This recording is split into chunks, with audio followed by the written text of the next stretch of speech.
it's a fine bit of work back there. Truth told, I'm surprised you made it out of there in one piece. You and the dam. I'm impressed to say the least, and that's no easy thing. You've secured NCR's future. The administration sends its thanks for what it's worth. And we're glad to have you. And whether you're a soldier of the Republic or not, you're it in my eyes. Sometimes the Republic gets lost along the way while it's trying to follow its instincts. But when soldiers like you come along, it helps them get back on track and does it by example. And what you've done here today, that's gonna keep us going for a while. Clean up, take prisoners, watch the east for any more trouble from the Legion. Though I think they're still running, according to our scouts. After that, we'll see what happens when the dust settles and how the Mojave looks now without Caesar coming for its throat. Something tells me we better enjoy this breather while we can. And if that means Vegas, then you and the troops have earned it. Can't keep the courier spirit down, eh? Fair enough. We'll clean up here. Kind of curious how this is going to pan out in the long run, but I guess history will tell us in its own sweet time.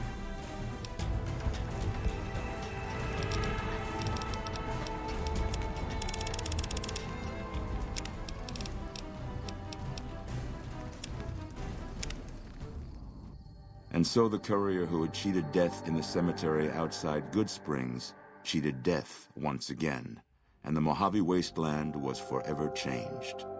The new California Republic celebrated its second victory at Hoover Dam, establishing definitive control over the entire Mojave wasteland. Soon after, they negotiated terms to annex the Strip, Freeside, and many surrounding communities. The Mojave wasteland, at long last, had entirely fallen under the NCR's banner. The courier, fair and even-handed in his dealings throughout the wasteland, was honored by the NCR for his support of the military at Hoover Dam. He was presented with the Golden Branch, the highest civilian decoration given by the Republic. Tabitha and Rhonda went east, through Caesar's land. Occasionally, tales of their exploits found their way back west, though few believed them. Eventually, the stories concerning the duo were collected and published, and proved to be quite popular with children. Invigorated by his travels with the courier, Raul once more took up his guns in memory of his lost Rafaela. Soon after, the Mojave was filled with tales of the ghost vaquero who hunts down those who prey on the weak. With the help of the gunrunners, the Boomers developed a healthy trading relationship with the NCR. Eventually, the Boomers began wandering out into the wasteland while still preventing outsiders from entering Nellis. The Brotherhood and the NCR in the Mojave wasteland declared an official truce, despite continued hostilities between the two in the west. As per their agreement, the NCR handed over all suits of salvaged power armor, and in return, the Brotherhood helped patrol I-15 and Highway 95. The peace with NCR served to ease Veronica's worries about the Brotherhood's immediate future. Still, a distance had arisen between her and her fellow members that would never be bridged. She began secluding herself in crumbling libraries of the old world, learning of promising technologies she knew the Brotherhood would never adopt. Their leaders destroyed by the courier, the fiends scattered throughout the wasteland. Without the organization of Motor Runner, Cook, Violet, and Driver Nephi, they were easy prey. After the NCR's victory at the dam, the followers of the Apocalypse were pushed out of Old Mormon Fort during its occupation by NCR forces. NCR further encouraged them to leave Outer Vegas entirely, and the followers had no choice but to comply. Arcade had hoped that Freeside would be able to remain independent of NCR rule. But he was glad that Caesar's Legion had been stopped at Hoover Dam. He tended to the sick in Freeside for a while longer, then returned to NCR territory to become a teacher with the followers there. Good Springs saw more trade along I-15 after NCR gained control of the Mojave wasteland. But with that came a heavy burden of the Republic's taxes.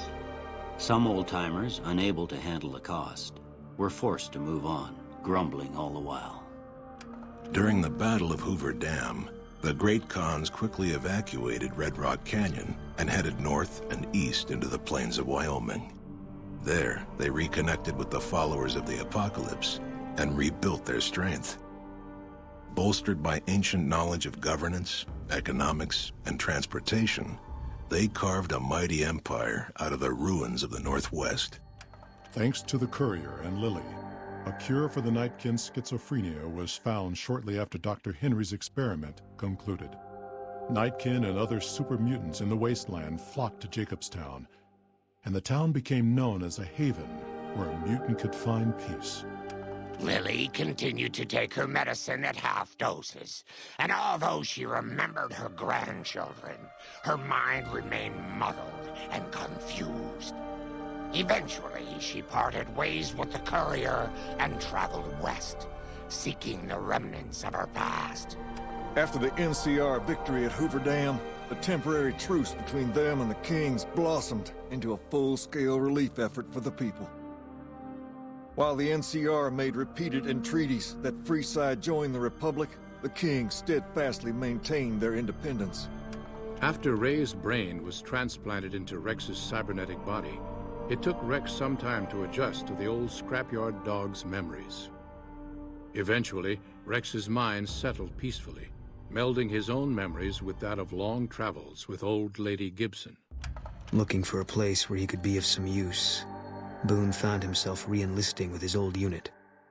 Though his regrets remained in his thoughts, they coalesced into a purpose, and Boone embraced it. He spent his leave time hunting down slavers in the desert, his first recon beret the last thing they never saw.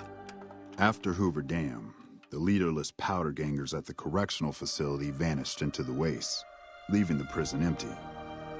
The correctional facility became another abandoned ruin in the wasteland, its carcass occasionally picked over by enterprising prospectors.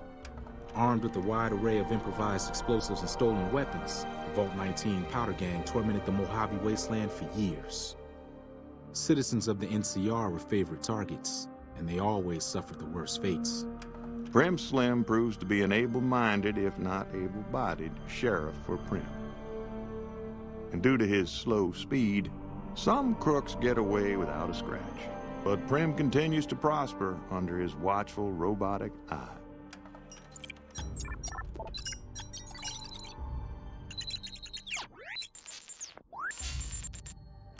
After the death of Chief Hanlon, the power of NCR's Rangers was broken for years. Their organization, so reliant on the wisdom and guidance of its elder members, became a shadow of what it once was to people across the wasteland. After their bold arrival at Hoover Dam, the remnants disappeared as quickly as they came. Legends of their power spread throughout the Southwest, a reminder of why people once feared the sight of vertibirds in the sky. And so the Courier's Road came to an end, for now. In the new world of the Mojave Wasteland, fighting continued, blood was spilled, and many lived and died just as they had in the old world. Because war never changes.